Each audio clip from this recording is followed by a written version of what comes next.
This is The Scoop for Wednesday. I'm Lisa Marzilli with the WMNF News headlines. Bruce Rector has been elected Mayor of Clearwater. WMNF's Sean Canan has some of the results of yesterday's elections around Pinellas County. Several municipalities in Pinellas County had elections yesterday. According to the Pinellas Supervisor of Elections website, voter turnout there was 29.8%. In the race for Clearwater Mayor, Bruce Rector defeated Kathleen Beckman. Rector was a nonpartisan candidate endorsed by the Pinellas GOP. Republican-endorsed candidates also won 2 Clearwater City Council seats, Mike Menino and Ryan Cotton.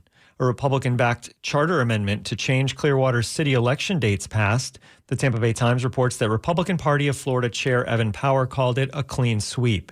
But in Gulfport, the candidate endorsed by the Pinellas Democratic Party won a nonpartisan race. April Thanos defeated Tom Bixler. The Pinellas Democratic Party's endorsed candidate also won a seat for Oldsmar City Council. Steve Graber won, as did Andrew Knapp for another Oldsmar City Council seat. Megan Zimitis won the race for Town of Kenneth City Mayor. She was endorsed by the Pinellas Democratic Party. Diantha Shear won as mayor for the Town of Indian Shores. There were also city council races decided in Pinellas Park, Safety Harbor, Indian Rocks Beach, and Treasure Island. You can see those results as well as several cities' charter amendments on the Pinellas Supervisor of Elections website. For WMNF News, I'm Sean Canan. Florida's Secretary of State Cord Bird said statewide voter turnout was 20%, the lowest turnout in a Florida presidential preference primary since 2004. State environmental regulators have confirmed a tear in a Mosaic New Wales phosphogypsum stack.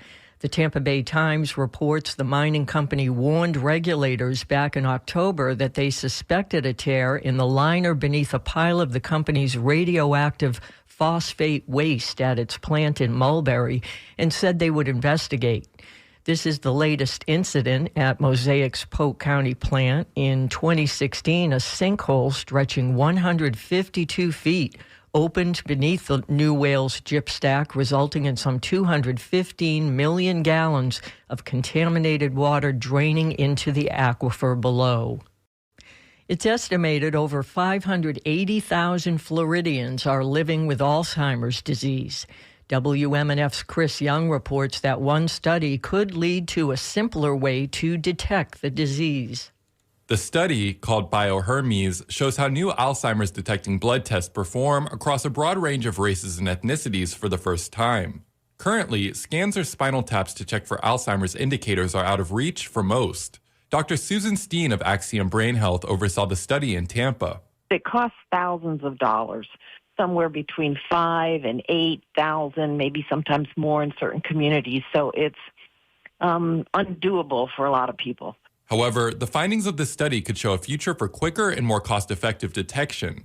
The study revealed a strong correlation between several blood tests with the presence of amyloid plaques in the brain, a diagnostic hallmark of Alzheimer's disease. The important thing is that people in the community are able to get these important scans and contribute to the science of diagnosing and understanding Alzheimer's disease.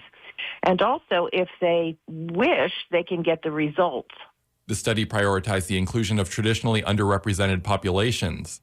African American and Hispanic populations are more likely to develop the disease and related dementias compared to older white Americans. Historically, people of diversity have not been involved in clinical research, just overall. But particularly in Alzheimer's disease, we feel that it's very important. Another round of the study is set to begin in May. For WMNF News, I'm Chris Young. In weather, it's going to be sunny with a high of 74 today. Overnight lows will be in the mid-50s. Partly cloudy with a high of 80 on Thursday and a 20% chance of late afternoon showers. I'm Lisa Marzilli with the WMNF News headlines. This is The Scoop, recorded at WMNF Tampa.